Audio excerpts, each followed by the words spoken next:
A graça e a paz. Amém? Gostaria de convidar os irmãos a abrirem as suas Bíblias no livro, na Epístola de Paulo aos Filipenses, capítulo 4, verso 6 e o verso 7. Filipenses 4, 6 e 7. Diz assim a palavra do Senhor Deus: Não andeis ansiosos de coisa alguma, em tudo, porém, sejam conhecidas diante de Deus as vossas petições, pela oração e pela súplica, com ações de graças. E a paz de Deus, que excede todo entendimento, guardará o vosso coração e a vossa mente em Cristo Jesus. Amém. Oremos, irmãos. Santo e eterno Deus, graças te damos pelo privilégio que o Senhor nos concede de podermos nos aproximar da Tua palavra que é eficaz, é santa, é a maneira pela qual o Senhor fala com o seu povo, com a Tua igreja. Por isso pedimos a Deus que, muito além do intelecto, o Senhor venha falar com o nosso coração, nossa alma, e saiamos daqui edificados e fortalecidos na fé, Senhor. Abençoa Teu povo aqui presente. Que Teu Espírito Santo, que é o Mestre por excelência, venha abrir os olhos do entendimento para compreender as Tuas verdades. E não somente a compreensão intelectual das Tuas verdades, mas a fé aplicada a estas verdades. Assim oramos, ó Deus, que a Tua boa mão seja sobre nós e sobre todo o Teu povo, espalhado por toda a terra. Assim oramos em Cristo Jesus. Amém. Meus irmãos, já temos mencionado de que o tema geral da Epístola de Paulo aos Filipenses é sobre a felicidade. O tema é a felicidade. Então ele vem falando muito sobre isso. Não é à toa que ele vai dizer sobre, e repete muitas vezes sobre a alegria, sobre a felicidade. Mas por outro lado também ele trata sobre os inimigos da alegria, sobre as questões que surgem na nossa peregrinação e que tendem a roubar-nos a alegria e a alegria do Senhor. Havíamos falado sobre a ausência de moderação, como Paulo fala sobre isto, esse tema, essa injunção, no versículo 5, seja a vossa moderação, no sentido de que a ausência de moderação também causa ausência de alegria, além de ser um péssimo testemunho da nossa fé, porque uma pessoa destemperada revela a ausência da ação do Espírito, que é aquele que nos dá o fruto do Espírito, que inclusive é a moderação. E isto vai fazer com que nessa produtividade, naquilo que o Espírito Santo tem concedido, há também a plenitude de alegria, porque realizamos a obra que o Senhor tem nos dado e o testemunho diante do mundo. Porque para isso Deus nos colocou, para frutificarmos, para sermos bênçãos. Se tu uma bênção, essa é aquilo que Deus deseja de nós e no nosso testemunho em relação às outras pessoas. Não é à toa que também a Bíblia nos diz que nós somos sal da terra e luz do mundo, para sermos diferentes, para fazermos diferença.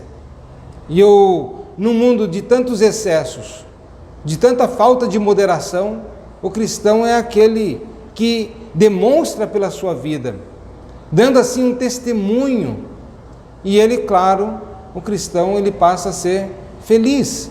Há um senso de dever cumprido, de realização, de propósito que Deus estabeleceu e que está sendo efetivamente cumprido na sua vida. Mas não somente a moderação ou a ausência da moderação.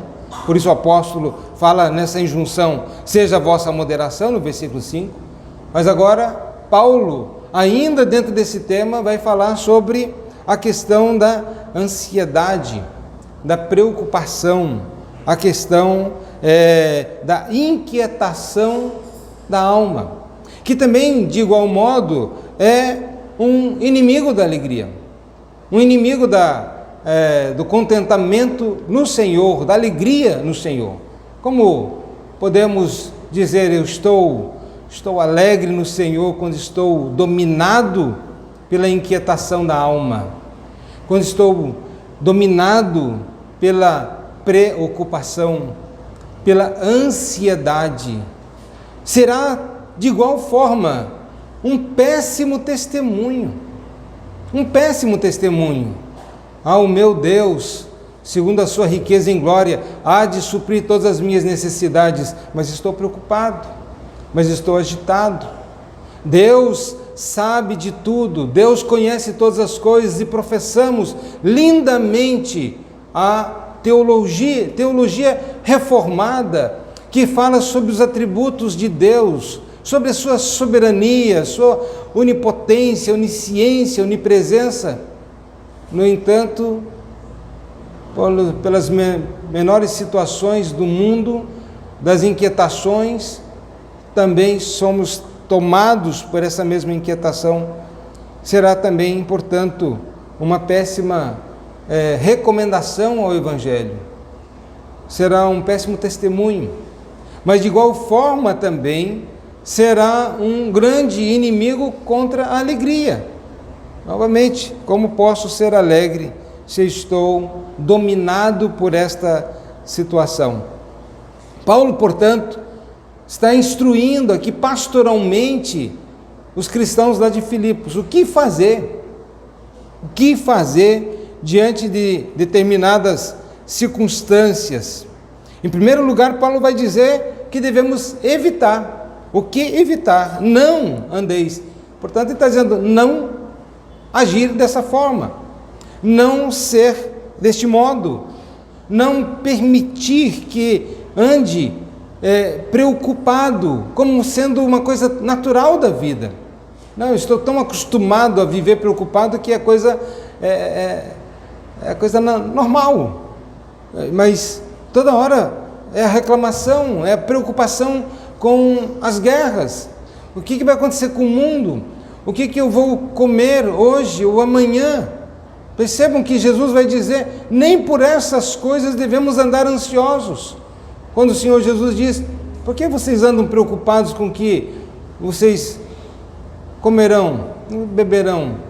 Deus não faz a provisão. Olhe para os pássaros, não tem valor de venda os pardaizinhos, no entanto, o Senhor não faz a provisão para eles. Olhe os lírios dos campos, observem, nem Salomão em toda a sua glória se vestiu como uma delas. Ele vai dizer que essa ansiedade pela vida, pelas coisas, é típico do homem sem Deus, de alguém que não tem Deus no coração. Por isso que ele está preocupado, sempre preocupado. O mundo é assim, o mundo se preocupa com essas coisas. Os filhos de Deus não deveriam andar assim. Então, não andeis ansiosos de coisa alguma. Evitar, portanto, a preocupação, a inquietação. Mas, por outro lado, algumas pessoas interpretam mal essa situação, como algumas pessoas dominadas pela ociosidade, pela preguiça. Dizem, eu não ando preocupado com as coisas do mundo, eu não tenho preocupação. Aí ele nem trabalha. O quintal dele está lá, parece uma floresta amazônica, e ele não está nem aí. A casa está caindo na cabeça. Não, eu não me preocupo com essas coisas do mundo. E eu vou dizer, é um péssimo testemunho isto. Pois não devemos confundir não estar preocupado com ser previdente, com ser trabalhador. Vai ter com a formiga, ó preguiçoso, diz assim a palavra de Deus. E Paulo ainda vai dizer aos Tessalonicenses: se alguém não quer trabalhar, também não coma. Portanto, ele não está falando nada aqui contra a previdência, contra o trabalho. E na verdade, segundo o mandamento de Deus, nos 10 mandamentos, 6 dias trabalharás, e a ideia é de regaçar manga, trabalhar, ser de fato trabalhador. Portanto, usar esse texto, a Bíblia diz que eu não devo andar ansioso, ele confunde com aquilo que ele deveria estar fazendo. Ele acha que é não querer fazer as coisas, nem ser produtivo. Mas não é esse caso, portanto. Mas está falando aqui essa preocupação, o evitar a ansiedade, a preocupação, a ansiedade, porque ela é uma tendência humana natural. Todos nós tendemos à preocupação. Nosso coração é assim, nossa mente, as nossas emoções, elas são inclinadas para nos preocuparmos. Acontece alguma coisa, a indiferença até seria algo estranho. O mundo está caindo aí, não, eu não me preocupo com nada, nada me abala. Será que não tem algum problema de falta de uma carga emocional? Ver alguém ali na família, estando doente, e ele diz: eu não sinto nada, isso não me abala. Talvez isso seja já um outro problema, a falta de carga emocional. Então, uma pessoa normal, ela tende a ficar ansiosa, ela tende a ficar preocupada, exatamente porque nós vivemos num mundo que está em plena convulsões. A guerra lá na Israel, Palestina, Ucrânia, Rússia, e entra a China, entra Estados Unidos, e vai ter terceira guerra mundial. O que vai acontecer? E as pessoas começam a se agitar, outros menos. Mas quem está mais próximos dessa situação, do epicentro lá, começa a se angustiar, sim, começa a se preocupar. O que vai ser do nosso futuro? O que vai ser dos filhos? Os pais que se preocupam com os filhos, é uma tendência natural. Como que dizer: não, eu não me preocupo com a minha prole, eu não estou nem aí. É meio estranho até. Seria algo que não tem nada a ver com aquilo que a Bíblia ensina. Mas Paulo, ao ensinar isto, ele não está dizendo que nós devemos estar destituídos de carga emocional, que não devemos, pelo contrário, entendendo que isso faz parte da natureza humana. Como lidar com estas questões? O que fazer diante das circunstâncias? E essa é uma tendência humana, e começa, diz o apóstolo Paulo, na mente, no coração, que, usando das circunstâncias, da situação em que está envolvido, a mente e o coração se agitam, ficam ali nessa inquietação. E, por outro lado, é algo no qual nós não podemos controlar. Como nós podemos controlar o nosso coração? Quando vemos as coisas acontecendo, em certo sentido, é algo que é incontrolável. Quando um pai vê o seu filho doente, está numa situação muito dramática, ele diz: eu não estou preocupado com nada. Como eu vou dominar o meu coração? As coisas estão acontecendo, e talvez por situações econômicas do próprio país, e não pela sua inoperância, agora está passando por necessidade, e dizer, eu não me preocupo, nada me atinge. Acho que há coisas que não podemos controlar, há coisas que não temos o domínio do nosso coração, das nossas emoções, desse sentimento que é, como disse, de certo modo, natural. Quando a mente controla devido à situação, às vezes não consegue nem dormir, fica pensando, aquilo vem à mente como um filme repetido, e as coisas vão acontecendo, e ele procura ali achar uma solução, o que fazer, e começa então a estar agitado, a mente está controlando a sua situação. Ele não pode dizer, mente, pare de pensar. Ele deita e o sono não vem, e ele diz, talvez seja vencido pelo cansaço, mas ele não desliga simplesmente, estou desligando aqui agora, eu tenho controle total sobre o meu coração, sobre a minha mente, sobre as situações que me envolvem. Isto eu posso simplesmente desconectar como um interruptor, aí pronto, a vida seria tão fácil, mas as coisas não funcionam assim. O coração, que Paulo está dizendo, e a paz de Deus que excede todo entendimento, guardará o vosso coração, é a sede da personalidade, das emoções, do próprio intelecto, da mente humana, dos pensamentos humanos. Portanto, o coração aqui como sede de tudo isso. E, em certo sentido, o coração tem essas emoções e pensamentos, imaginações. É por isso que, quando acontece alguma coisa, o coração palpita, bate mais acelerado, fica agitado, porque está ligado, mas não somente ao órgão coração, mas como isso de fato envolve toda a pessoa, se agita em todo sentido. Mas também está falando sobre o pensamento e sobre a imaginação, quando fala sobre o coração, que fica ali sobre imaginando como vou fazer, como eu vou resolver, como eu vou solucionar isto, e ele começa a procurar achar soluções por si mesmos, às vezes diante de problemas que não têm solução. A grande questão é que o coração e a mente estão dentro de nós.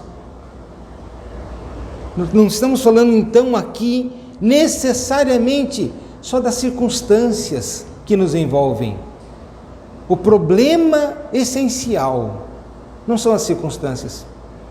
O problema essencial não são as guerras, rumores de guerras, a fome, mortandade, perseguições contra a igreja. O problema é o coração do homem. É isso que precisa ser tratado, segundo o apóstolo Paulo. Porque o mundo nós não vamos mudar, definitivamente. E nem adianta ficar orando, ó Senhor, que não tenha mais guerra neste mundo, que não tenha mais fome neste mundo, porque ao orar desta forma, nós estamos dizendo para Deus abortar o seu plano eterno, porque Deus disse que isso haveria guerras, rumores de guerras, mortandade, todas essas coisas haveriam, principalmente quando lemos ali em Mateus capítulo 24, sobre o princípio das dores, a grande tribulação, e diz, é necessário que essas coisas aconteçam. Portanto, orar para que as circunstâncias mudem, para que a situação mude, não é o caminho, diz o apóstolo Paulo. O caminho é o que está dentro de nós. E que, embora estejam dentro de nós, está fora do nosso controle, que nos domina e pode nos dominar, e nos dominar de uma forma tiranicamente, domina a nós mesmos, nosso coração, nossa mente. Mas, como mencionei, por que devemos evitar isto? por causa do testemunho cristão, por causa da alegria proposta para os filhos de Deus, para o tipo de vida que Deus tem destinado e designado para o seu povo, que é uma vida superlativa, que é uma alegria incondicional, acircunstancial, onde nós podemos desfrutar desta alegria e desta paz, que não depende efetivamente de absolutamente as circunstâncias que nos cercam. Por isso devemos evitar, porque também, como sal da terra e luz do mundo, isto vai fazer a diferença, porque as pessoas vão perguntar: o que você tem? Quando John Wesley estava navegando e o navio foi açoitado por uma tempestade, ventos, ondas, onde a própria tripulação, acostumada ao mar e aos ventos e tempestades, todos estavam desesperados, todos. Só tinha um grupinho de gente cantando e louvando a Deus. E aí perguntaram: o que eles têm de diferente? O que faz com que eles não estejam preocupados? Eram os irmãos morávios. Estavam lá, louvando, adorando a Deus no meio da tempestade. Pois bem, irmãos, o que temos de fazer? No conselho pastoral do apóstolo Paulo, o que Paulo nos ensina, o que ele nos orienta? Primeiramente e negativamente, o que ele não está dizendo. Ele não está dizendo aqui que devemos tratar das situações de um modo psicológico, uma maneira psicológica de lidar as situações. Quando alguém está com muito problema, vai para o psicólogo e diz: olha, pense em outra coisa, concentre-se em outra coisa, pense em coisas belas, sei lá, uma paisagem, tire o foco disto. A psicologia pode dizer isso. Não pense nisto. Outros, talvez no conselho psicológico, vai dizer: olha, 95% das coisas que as pessoas estão preocupadas nunca vão acontecer. Portanto, há uma grande possibilidade de você estar preocupado por uma coisa que nunca vai vir acontecer. Parece então um bom conselho. Mas para aquela pessoa que está afligida por aquela situação, ele vai dizer: mas e se acontecer? Tá tudo bem. Para a grande maioria das pessoas que estão preocupadas não acontece, mas e se acontecer comigo? Isso talvez não vá necessariamente refrescar a situação, não vai trazer uma solução, só tire o foco. Talvez não aconteça isso. Talvez um conselho que parece ser já mais espiritualizado: ore que melhora, né? Ore. Então, o uso psicológico da oração, que poderia ser talvez o uso psicológico de uma tarefa manual. Vamos fazer aí alguma coisa, tira o foco dali, vamos fazer aqui um crochê, vamos fazer aqui uma pintura, um quadro, faça algo, e você vai melhorando. E aí então, no campo religioso diz: vamos orar, orar melhora. Até parece uma receita daqueles, né? Toma um paracetamol aí, vai melhorar a sua dor de cabeça. Usa como se fosse uma pílula, um remédio. Não, meus irmãos, não é isso. Vamos desviar o pensamento destas coisas que atormentam. Mas também não é isto que Paulo está dizendo. Em nada disso ele está dizendo. Ou então, fique pensando só em Deus, ou em Jesus. Embora isto já aproxima mais de uma solução, mais adiante ele vai dizer, e finalmente, irmãos, tudo que é verdadeiro, tudo que é respeitável, tudo que é justo, isso ocupe o vosso pensamento. É claro que vamos pensar em Deus, vamos pensar em Cristo, mas não é isto que Paulo está dizendo aqui. Ou ore, porque a oração muda as coisas. Ore, a oração. Agora ele deixa de a oração como um elemento de acalentar o coração, num efeito psicológico, mas a oração como sendo o próprio instrumento de melhora da situação, vai resolver a situação. A oração resolve a situação. Também não, porque a oração não é Deus. Oração é oração e não é Deus. Paulo, portanto, vai dizer: não andem ansiosos. E ele diz: de coisa alguma, de situação nenhuma, dessas circunstâncias, não permita que o seu coração e a sua mente se aflija por absolutamente nada, mesmo aquelas situações que você acha que é justificável andar ansioso. Ah, não, mas é porque você nunca passou por isso. Não, você não sabe o que é isso. Você não sabe o que é uma luta de interesses, de pessoas em conflito, ou situações econômicas que estão apertando de tal modo que como é que eu vou fazer? Tenho uma dívida de 1 milhão, e ele aí pensa em suicídio muitas vezes. Então, alguns talvez dizem: ah, não, você deve R$100, é uma coisa, eu devo muito mais do que isso. Paulo está dizendo: de coisa alguma.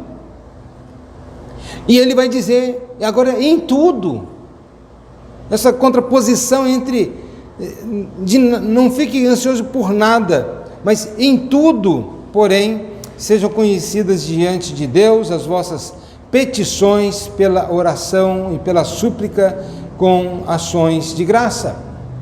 Paulo então vai dizer aqui que deve ser conhecidas diante de Deus as petições, as necessidades, os problemas, a situação em si, pela oração. Pela oração. E aí nós devemos entender que a resolução dessa situação, da ansiedade, da preocupação, da inquietação, ela não começa numa abordagem direta contra os problemas. Ele não começa lá orando: Senhor, resolve os meus problemas. Senhor, olha o que está acontecendo. Senhor, faz alguma coisa. Mas Paulo começa com um elemento de culto, que é a oração. Portanto, Paulo está dizendo: com culto a Deus. Comece com culto e adoração. Geralmente nós chegamos a Deus já pedindo a coisa e não cultua Deus. Devemos lembrar: Deus é digno de ser adorado, Deus é digno de ser cultuado, Deus é Deus. E nós devemos sempre cultuá-lo. Oração não é somente, numa definição, conversar com Deus. A oração é uma parte integrante como elemento de culto a Deus. E, portanto, sempre devemos nos aproximar de Deus, cultuando a esse Deus que é digno de ser cultuado. Nós devemos nos aproximar de Deus desta forma, com culto. E a oração significa mais do que conversar com Deus, mas é entrar diante de Deus, na presença de Deus, estar face a face com o Senhor Deus. Portanto, fala sobre intimidade, sobre um relacionamento íntimo. Salmo 73, verso 14 ao verso 17.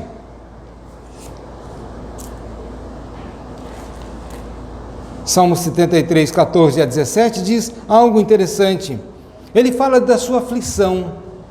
Não vou ler todo o capítulo, mas de contínuo sou afligido, verso 14, e cada manhã castigado.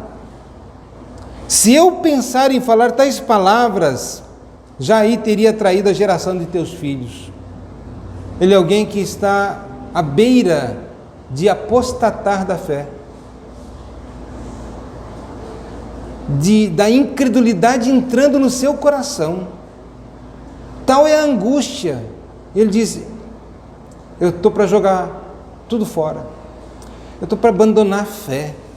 E se eu só falar isso, só em mencionar isso, eu já aí teria traído a geração de teus filhos. Como é que eu faço agora? É a luta solitária, nem para compartilhar, nem para falar para ninguém, nem para dizer: ei, carrega comigo aí um pouco o fardo. Eu estou nessa situação. No verso 16 ele diz: em só refletir. Lembra da mente, dos pensamentos? Em só refletir para compreender isso, achei muito pesada a tarefa para mim. Eis a razão da sua inquietação. A sua mente, ele olha, ele vê, ele analisa, logicamente, racionalmente, e é muito pesada. Verso 17: até que eu entrei no santuário de Deus. Até que eu entrei, até aqui esse verso. Até que entrei no santuário de Deus. Foi quando eu entrei na presença de Deus, quando eu fui para cultuar a Deus. Lembre, o santuário era o lugar de culto, de adoração a Deus, até que ele entra na presença de Deus, cultuar a Deus, entrar face a face diante de Deus. Depois Paulo diz: então, primeira coisa, quando você está passando por lutas, sabe o que acontece? Não sei se os irmãos já perceberam como o diabo ele usa essa estratégia. Quando a pessoa está mal, a primeira coisa que ela perde vontade é de ir para a igreja. Já perceberam? Eu fui ensinado pela minha professora da escola dominical, quando ela disse: hoje eu não estava com vontade de vir para a igreja. Hoje eu não estava com vontade. Mas aí eu lembrei, não há um outro lugar que eu deva estar mais urgentemente do que na comunhão e buscar a presença de Deus e cultuar a Deus. Mas quando nós vemos pessoas que estão passando por lutas, ela sabe o que faz? Sai da igreja, se afasta de Deus. O diabo diz: viu só, o que acontece? Vai resolver o problema? Não vai resolver o problema. Mas entrar na presença de Deus. Problemas sempre virão. Se a minha constância na fé, se a minha constância no culto a Deus depende do meu estado de espírito, depende das circunstâncias, meus irmãos, estamos muito próximos de abandonar a fé. Mas se nós cultuamos a Deus, independentemente porque Deus é digno, então não importa o que aconteça, porque Deus sempre será digno, sempre será digno, e então sempre cultuarei, não importa as circunstâncias. Mas depois de começar, não com os problemas, mas com o culto e a adoração a Deus, Paulo agora fala sobre as súplicas. A petição é lícito. Pedimos por aquelas coisas que nos afligem. É lícito orarmos por essas situações e dizer: ó Senhor, mas depois que entrei no santuário de Deus, depois que eu cultuei a Deus. E há um outro elemento que muitos perderam o rumo neste ponto, com ações de graças. É a súplica com ações de graça, é o culto com ações de graça, porque Deus não quer receber culto de murmuração, culto de inquietação, culto que está lá só murmurando, ó Deus, mas ele quer receber culto de ações de graças, entendendo que todas as coisas cooperam para o bem daqueles que amam a Deus, daqueles que estão chamados segundo o seu eterno propósito. E pelo que agradecer? Há tantas coisas pelas quais devemos agradecer. Se eu abrisse um momento, irmão, diga algo pelo qual você deve agradecer a Deus, que vem lá do seu coração, que você pode agora trazer à sua memória, começando aí pelas questões externas. Você tem 2 pernas, 2 braços, você tem olhos, você tem ouvidos, você tem um corpo, pelo qual você pode dizer: ó Deus, muito obrigado por tudo isso. Quantos não têm nada disso e ainda estão agradecendo a Deus? Que lástima, não agradecemos a Deus pela vida. Nos levantamos hoje, acordamos, pudemos orar dizendo: Deus, obrigado pela noite, obrigado pelo descanso, obrigado porque o Senhor me manteve vivo. Eu acordei, abri os olhos, Senhor, agradeço a Ti. Eu poderia não ter acordado, o que também seria dentro da provisão divina. A soberania de Deus é que determina. Depois fizemos as nossas refeições, desde a hora do café da manhã, tendo ali alguma coisa, um pão, um café, um biscoito, seja o que for. Mas, ó Deus, obrigado pela provisão. Podemos olhar para a nossa saúde, enquanto tem pessoas que já estão meses e meses prostradas num leito de hospital, e nós estamos aqui. Não temos o direito de murmurar, só temos a agradecer. A murmuração é a miopia da alma, que não consegue enxergar direito, não consegue perceber a bondade do Senhor. Podemos então agradecer por tantas coisas, pela família, pelos filhos. Às vezes há filhos difíceis de trato e reclamamos com os filhos, mas quando nós vemos outros filhos da desobediência, filhos rebeldes, jogados lá na cracolândia da vida, devíamos dizer: ó Deus, obrigado, obrigado, Senhor. Há pais que reclamam tanto pelos seus filhos e nunca dizem: Senhor Deus, obrigado pelos filhos que eu tenho. Mas também trazer à memória o plano da redenção, aquilo que Deus fez por nós, a obra de Cristo na cruz, a nossa salvação, eterna redenção. Temos tanto a agradecer, irmãos, tanto a agradecer. Tanto do ponto de vista exterior, como do ponto de vista interior, do âmbito da fé, da alma, só gratidão. Mas Paulo continua e diz: e a paz de Deus, que excede a todo entendimento. Numa outra versão diz: então, a paz de Deus, que excede a todo entendimento. E ele está dizendo: sabe o que vai acontecer se você agir dessa forma, como eu pastoralmente estou ensinando a vocês, pela orientação do Espírito Santo de Deus? Sabe o que vai acontecer? Eu não estou dizendo de uma possibilidade, eu estou dizendo de uma realidade. Então, a paz de Deus. Paulo não está aqui brincando, nem está fazendo jogo de palavras, nem está dando uma falsa esperança. Paulo está dizendo: se você agir assim, se você de fato, definitivamente cultua a Deus, agradece ao Senhor, seu coração é cheio de alegria, então a paz de Deus. E vai dizer: guardará o vosso coração, guardará. Percebam que Paulo não está dizendo: olha, se você agir assim, Deus vai banir da tua vida os teus problemas.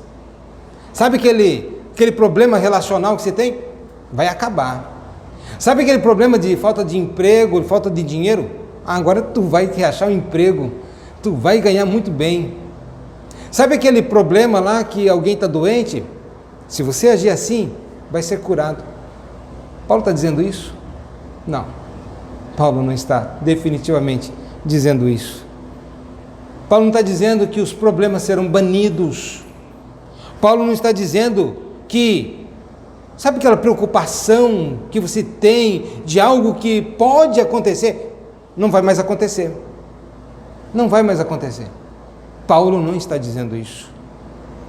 Paulo está dizendo que vai guardar a nossa mente, guardar o nosso coração.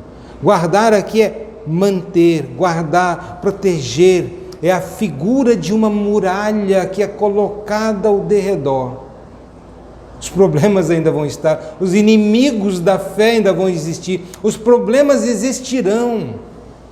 O problema não é o problema é o coração do homem. E esse coração será guardado.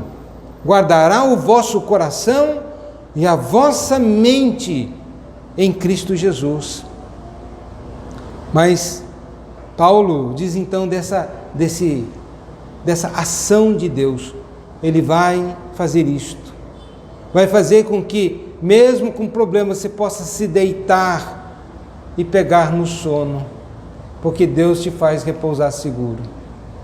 Mesmo com o mundo agitado, as bombas caindo, a tua alma estará segura, em paz, em paz.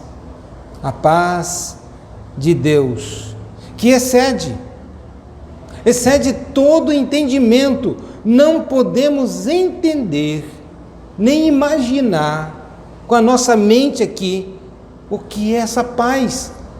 Só podemos uma coisa: experimentar esta paz. E a pergunta eu faço: você experimenta essa paz? Você tem esta paz? Não é intelectualmente que você vai entender, você vai experimentar algo sobrenatural, algo que vem de Deus.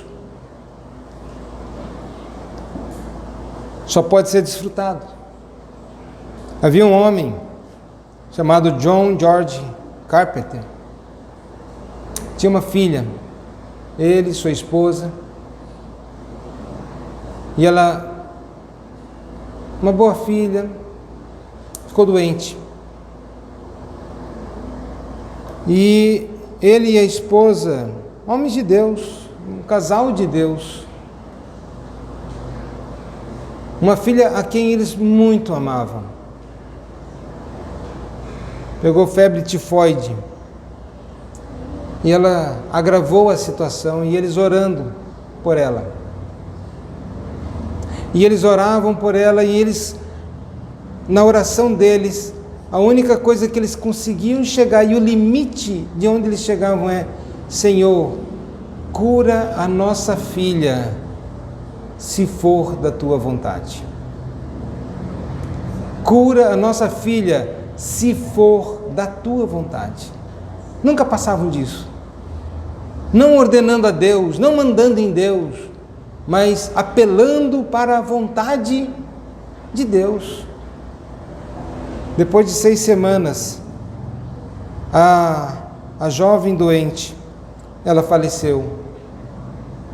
E então os dois disseram, um testemunhando para o outro, diz: eu sinto paz no meu coração. E eu sei que isso não é de mim mesma, não é de mim mesmo. Algo que Deus está dando, uma paz.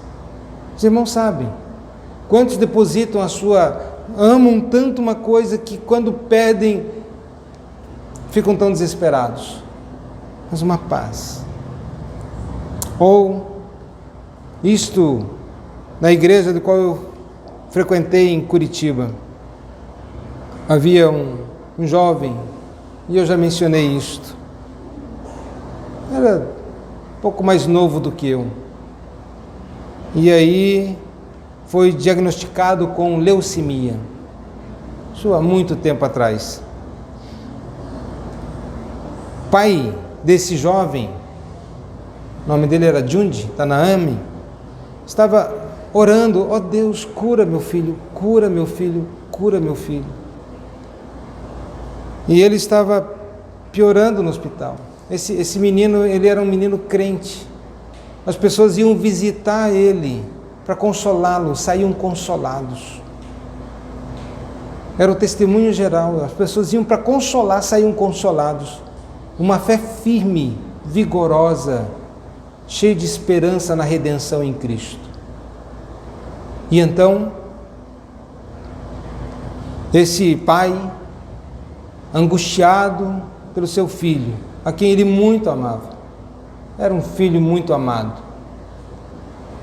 Um dia ele, vendo Jesus orar lá no Getsemane: seja feita a tua vontade. E ele percebeu: eu tenho orado para Deus curar meu filho, mas eu não tenho dito: afasta de mim esse cálice, mas não seja feita a minha vontade, sim a tua. E um dia ele orou dizendo: Senhor, seja feita a tua vontade.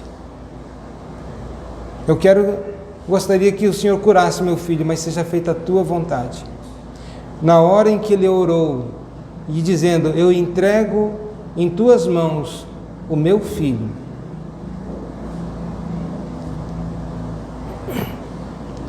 aquele jovem faleceu, no mesmo horário. Depois ele disse: Deus me deu uma paz tão grande.